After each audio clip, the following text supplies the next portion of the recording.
Once you've performed all the daily visual inspections on your Titan 875, you can go ahead and start filling your water box by either plugging in your garden hose setup, which connects here, and your garden hose would have a connection that goes on this side. Or you can go, if you have a water box, a fresh water box, you can go ahead and turn your pump system on. The next thing you would do is connect your cleaning tool. So we have our vacuum here, and connect your solution to the machine. And depending on whether you're going to be doing pressure washing or if you're doing carpet cleaning, you would use your pressure washing port up here or your carpet cleaning port here. For carpet cleaning, you'd connect your wand. Once you have that connected, you can rest this aside. After you do that, you make sure your diverter valve is set to heat bypass, so switch it off. Your pump clutch should be also off. And if you're using an APO, chances are it'll be off anyway because you haven't vacuumed anything, so there should be nothing in your recovery tank yet. Set your heat setting to low. Make sure your throttle valve is set to idle.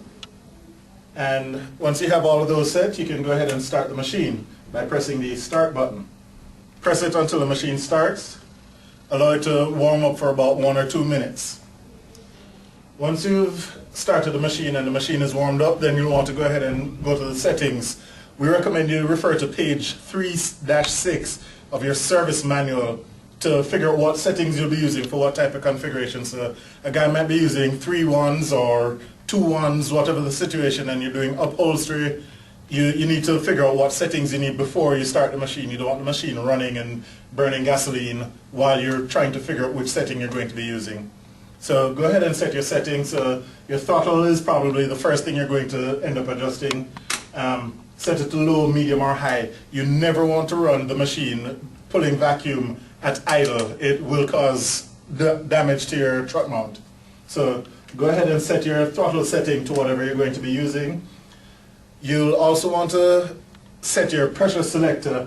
If you're going to be pressure cleaning using the top port, you'll go ahead and set to pressure washing mode. That means you won't be heating the water, so it will be cool water, but that will allow you to go to the much higher pressures needed for surface cleaning. If you're doing carpet cleaning, set it to carpet mode, and you're going to be adjusting your temperatures based on the settings we mentioned for page 3-6 of your service manual. You'll also have small pressure adjustment here and temperature adjustment here, again determined by page 3-6 of the service manual. Once you have everything set to what you want it to, if you're going to be using an automatic pump out or APO pump, you can go ahead and switch that on, and then you'll want to turn your chemical selector valve on. So once you've set the suction hose into your chemical bucket, set your chemical selector valve to the prime position, and you're going to want to plug the vacuum ports on your recovery tank. So some of you guys will have a remote mount which is mounted at the door to the truck. So you'll want to go ahead and plug your ports using the provided plugs. Or if you have multiple ports and don't have enough plugs for it, you can use the bottom of your lube can. Just stick it over the top to make sure you block off the ports. That should allow the vacuum to go up to about 12 to 14 inches of vacuum. That will help suck and help with purging the air out of the solution. You don't want air going in there because then you'll either end up with streaking or spots on your carpets.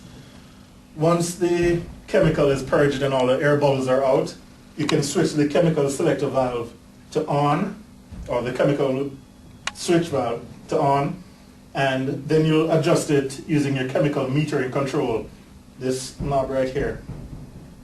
Once you have your level set and you have everything on and is running properly, then you can go ahead and start cleaning.